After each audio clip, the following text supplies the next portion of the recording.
Welcome to the Deep Dive, where we cut through the noise to get you informed fast. Today, we're plunging into Opendoor Technologies Inc., traded on a NASDAQ as Open. We're looking at data up to August 26, 2025, with shares recently closing around $4.54.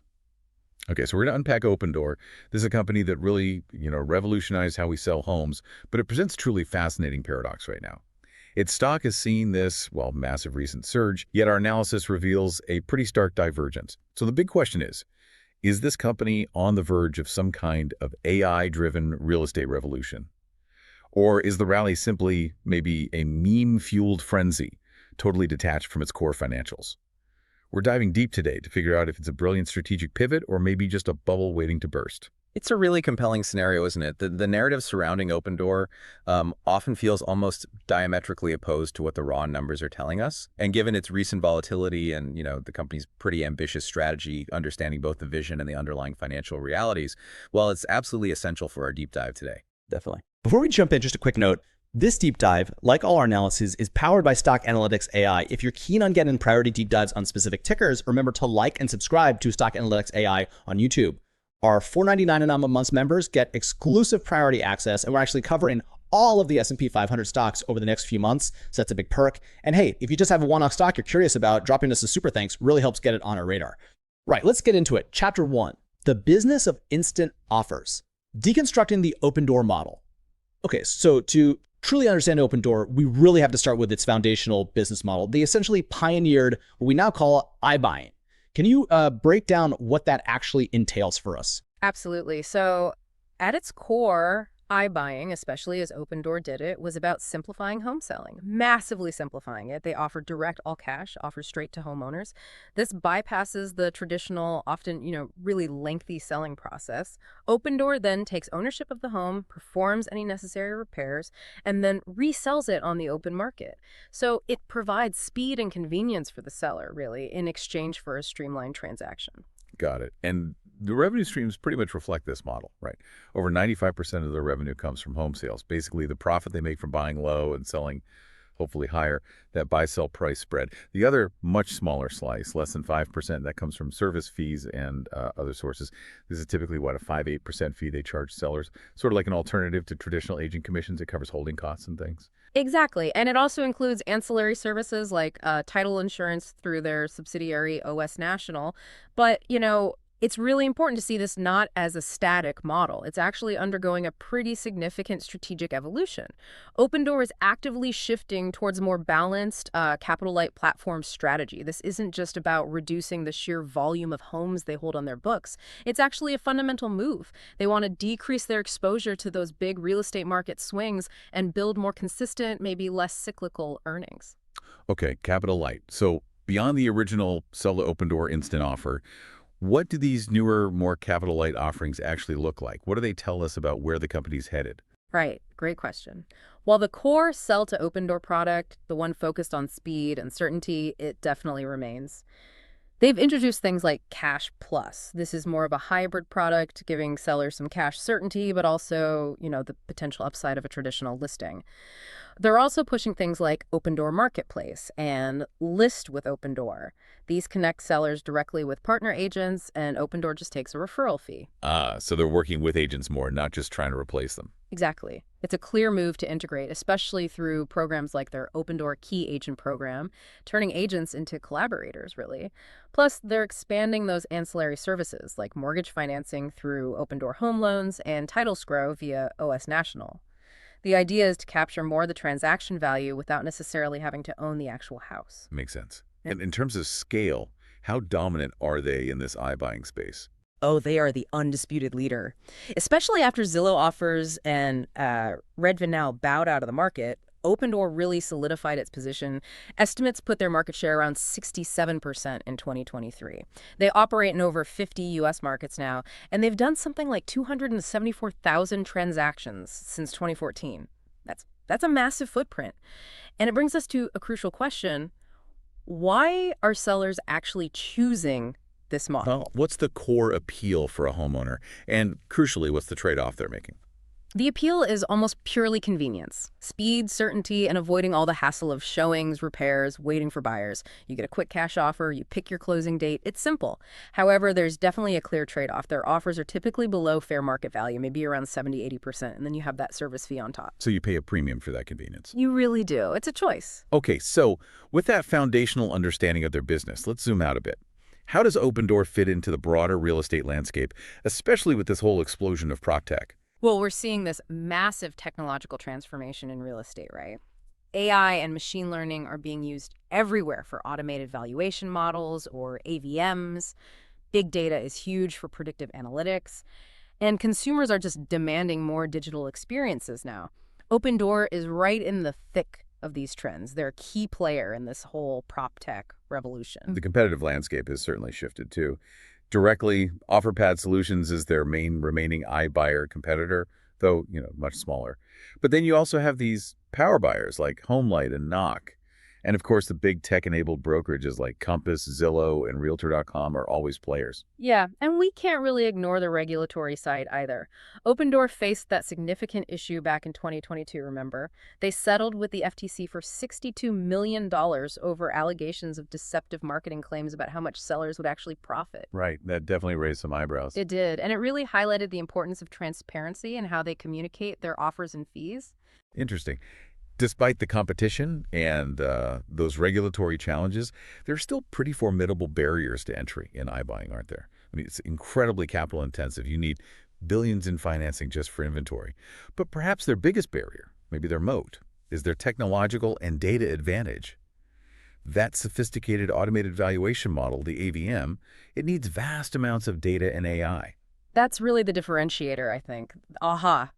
Moment here isn't just that they have data, it's that Opendoor's iBuying model inherently forces them to acquire unique, really granular data sets at a massive scale. We're talking about actual repair costs after they buy, the real condition of the property post-purchase, precise buy-sell spreads, information that, traditional brokerages or even Zillow's public-facing AVMs just couldn't access in such depth. So it's a feedback loop.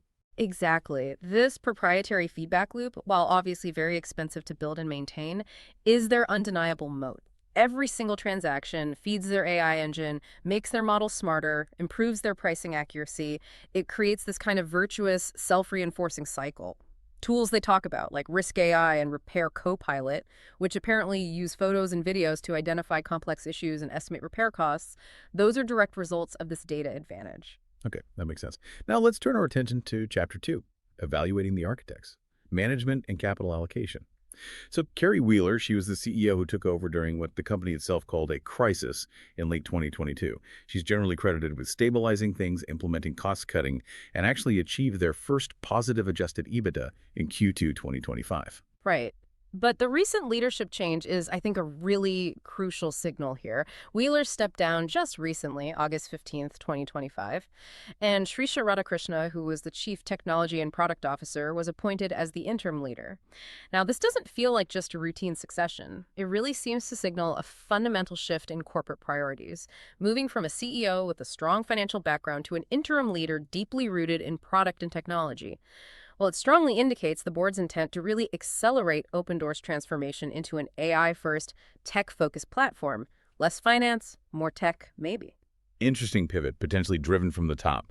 So with this leadership shift kind of in the background, let's talk about how they're actually allocating their resources. Where is the company's capital primarily going? Well, Opendoor's capital allocation is overwhelmingly focused on one thing: funding real estate inventory acquisitions.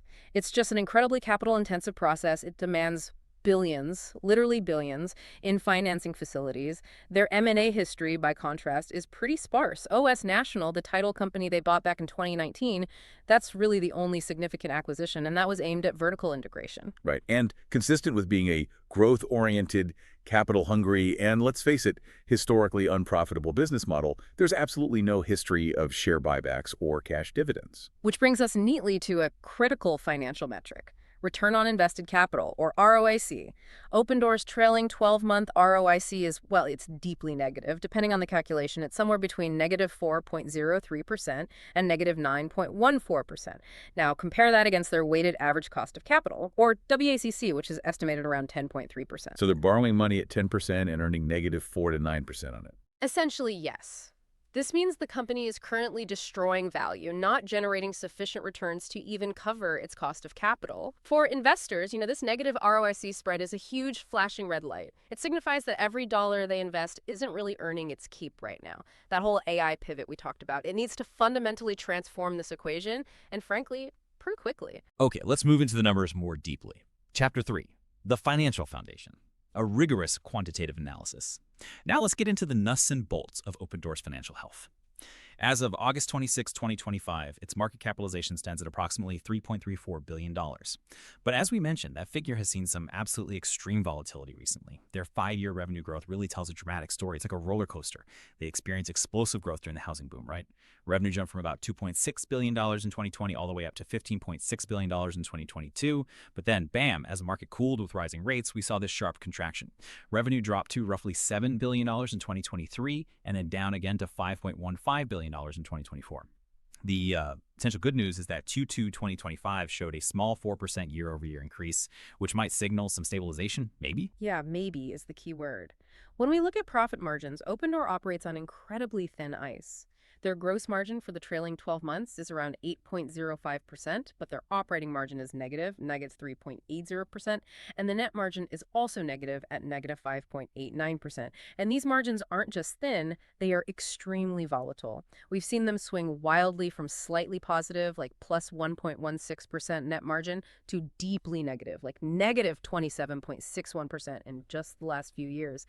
It just starkly demonstrates how incredibly sensitive their entire model is to the housing market conditions. But this extreme volatility carries over into their free cash flow, Yeah. or FCF.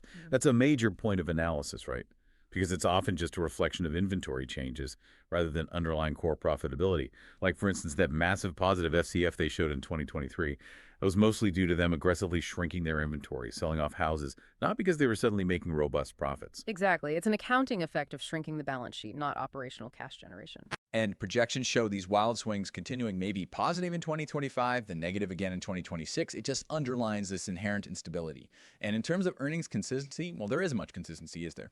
Opendoor has a pretty steady history of generating significant net losses annually. We're talking $1.4 billion loss in 2022, $275 million loss in 2023, $392 million loss in 2024. Now, while Q2 2025 did bring that positive adjusted EBITDA number, it's really crucial to remember that adjusted EBITDA is a non-GAAP measure. It can, and often does, differ significantly from actual bottom line net income. Lots of things get added back. Absolutely. Adjustments can mask underlying issues.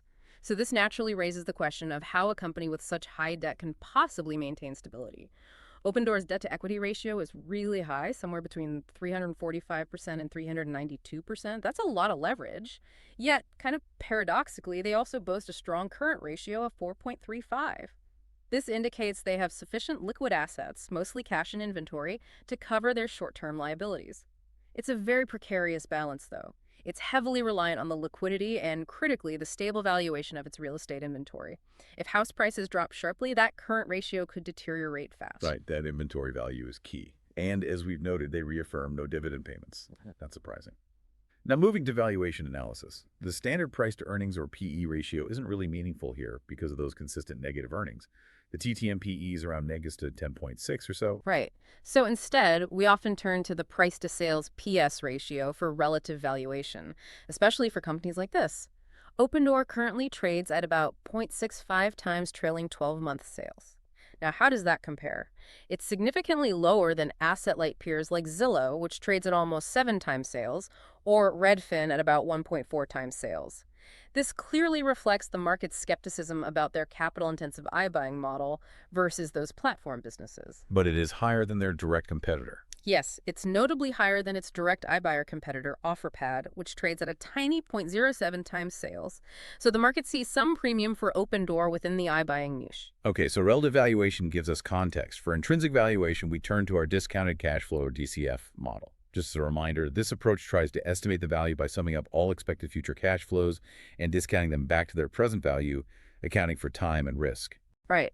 And our educational DCF model, which, is highly speculative given all the current uncertainties and the company's pivot, it estimates an intrinsic value range for Opendoor of roughly $1.50 to $2.75 per share. Wow, okay. That's quite a bit lower than the current price. What are the key assumptions driving that range?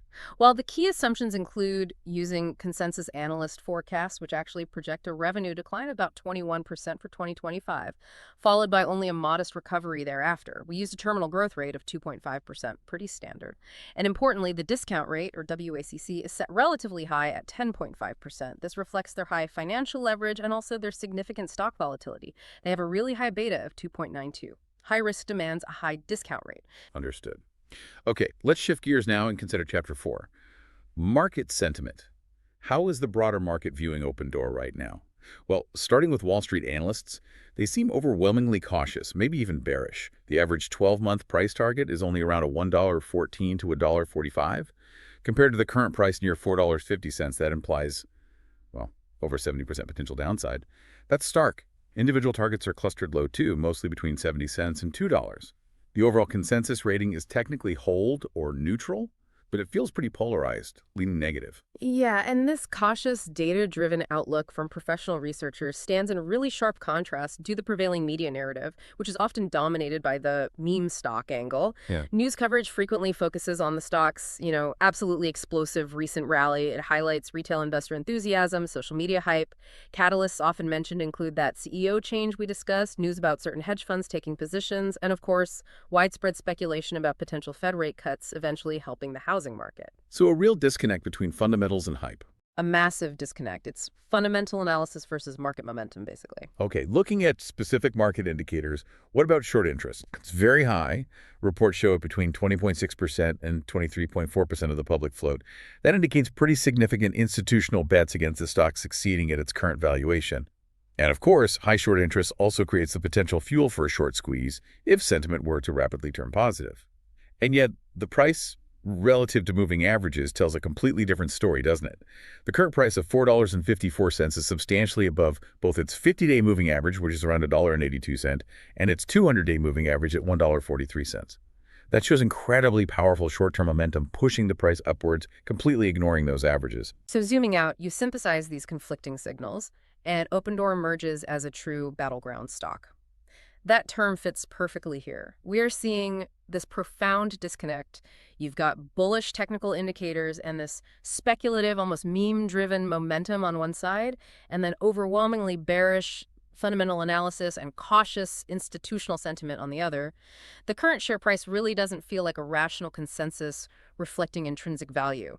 It feels much more like a tug of war between these opposing forces, heavily influenced by that meme stock phenomenon. A tug of war indeed. Okay, let's uncover who's actually pulling the ropes. Chapter 5. Ownership structure. Who owns Opendoor? Institutional ownership stands at about 46.3%. But what's really interesting here is what you might call a changing of the guard among those institutions. We've seen passive index funds, the big players like Vanguard and BlackRock, actually reducing their positions recently. At the same time, more aggressive, maybe event-driven hedge funds like Quoob and Weiss have initiated large new positions. That's telling. Yeah, it suggests a shift in how institutions view the stock, maybe less as a long-term hold and more as a shorter-term speculative asset, perhaps? That definitely makes sense. And it leads us to question what the insiders are doing, people actually running the company. Insider ownership is reported somewhere between 3.4% and 12.8%, depending on how you count it. But recent activity, looking at filings, shows a pretty clear pattern of planned sales by executives, including the former CEO, Carrie Wheeler. Crucially, there haven't been any significant open market purchases by insiders recently. So insiders are selling, not buying, at these elevated prices. Generally, yes, based on recent filings. For investors who look for management confidence signaled through buying, this could certainly be seen as a potential red flag. Okay. And it's worth noting, just for completeness, that ownership seems reasonably distributed among those institutions. There's no single entity with an outright controlling stake. Every investment carries risk, and for Opendoor, the risks seem particularly pronounced given everything we've discussed. Let's break them down formally with Chapter 6. Risk assessment, maybe using a SWOT analysis framework. Okay, starting with strengths. Opendoor is clearly the market leader in iBuying. They have strong brand recognition. And as we discussed, they possess that potentially powerful data moat built from over 274,000 transactions. They've also demonstrated an ability to manage costs when needed, like during the recent downturn. And they maintain strong short-term liquidity with that high current ratio. However, turning to weaknesses, these are pretty significant too. A consistent history of unprofitability is number one. Substantial cash burn follows closely. Then there's the high financial leverage, that huge debt load. The business model is just incredibly sensitive to housing cycles. And we can't forget the reputational challenges lingering from that 2022 FTC settlement. Looking at opportunities, the biggest one is probably the successful execution of that strategic pivot towards more capital-light services. There's potential for expansion into ancillary services like mortgages and title insurance, capturing more value per transaction. A broader housing market recovery, potentially driven by eventual interest rate cuts, would obviously be a huge tailwind. And of course, there's the opportunity to further leverage their AI and data to gain even greater pricing and operational efficiency. Finally, the threats. Persistent high mortgage rates are arguably the biggest external threat right now. A potential macroeconomic downturn or recession would hit the housing market hard. Competition remains intense, not just from iBuyers, but from those tech-enabled brokerages. And something maybe less discussed, those new U.S. tariffs on building materials could impact their renovation costs. Yeah, it's really crucial to hammer home just how exceptionally sensitive Opendoor's business model is to those big macroeconomic factors, especially inflation and, critically, interest rates. Higher inflation directly drives up their renovation costs. And it also keeps interest rates elevated, which just puts a squeeze on their already thin margins from multiple directions. Absolutely. And those high mortgage rates, currently sitting around 6.7%, they are perhaps the single most critical external factor right now. They just crush housing affordability, which reduces overall transaction volume across the market. And for Opendoor specifically, higher rates directly increase their own cost of capital, making their financing more expensive. A higher for longer interest rate environment is probably the biggest external threat they face. Conversely, future rate cuts would be an incredibly powerful tailwind that could really jumpstart their model again. And you mentioned the tariffs. That's a specific, tangible threat, too. Those new U.S. tariffs implemented in 2025 on construction materials like lumber, steel, aluminum, they pose a direct threat to Opendoor's costs. They directly increase renovation expenses. So this either squeezes Opendoor's already thin margins even further, or it forces them to make even lower offers to sellers to compensate. Which could reduce their acceptance rates and slow down volume. Exactly. It's another headwind hitting their core iBuying operation. Okay.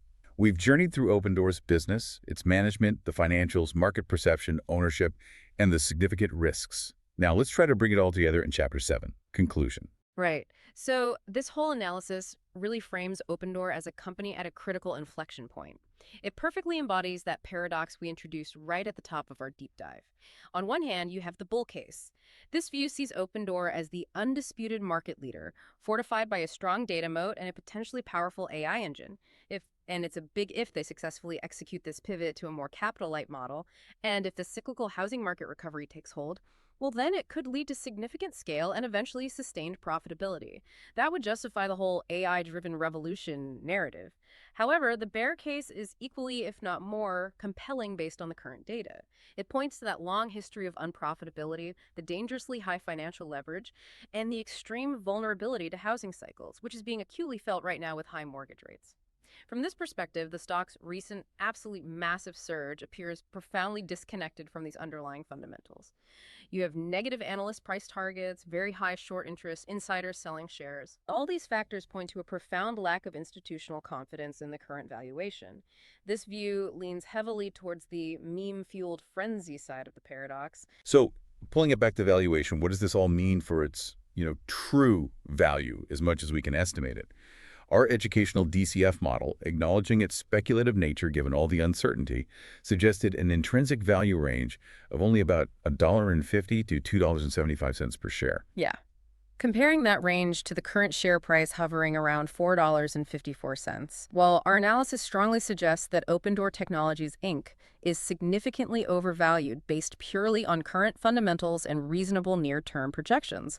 The market right now appears to be pricing in an incredibly optimistic, maybe even perfect scenario, one where they flawlessly execute their strategic pivot and get a swift, strong housing market recovery fueled by rate cuts. It makes it a very high-risk, potentially high-reward speculative investment, and truly is a battleground stock caught squarely between an ambitious vision for the future and some very challenging present-day realities. Wow.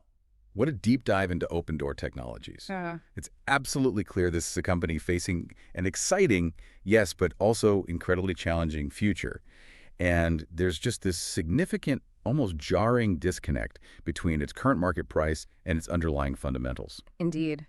That journey they're on, from a pure iBuyer to trying to become an AI-driven real estate platform, it's certainly ambitious, but its ultimate success, I think, will really hinge on navigating these tough macroeconomic winds, especially interest rates, and crucially, consistently proving its ability to generate sustainable, positive returns. Not just adjusted EBITDA, but actual profit, which really raises an important question for you, our listener, to ponder.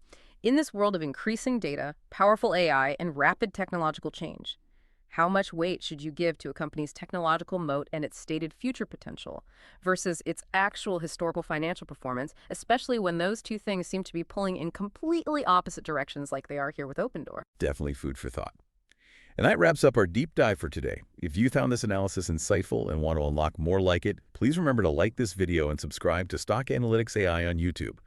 Remember, our $4.99 a month members get exclusive priority access for deep dives, and we're tackling all the S&P 500 stocks over the coming months. Or, if you just have one specific company you're curious about, drop us a super thanks. It helps us prioritize. Thank you so much for joining us on the deep dive. Until next time, keep digging.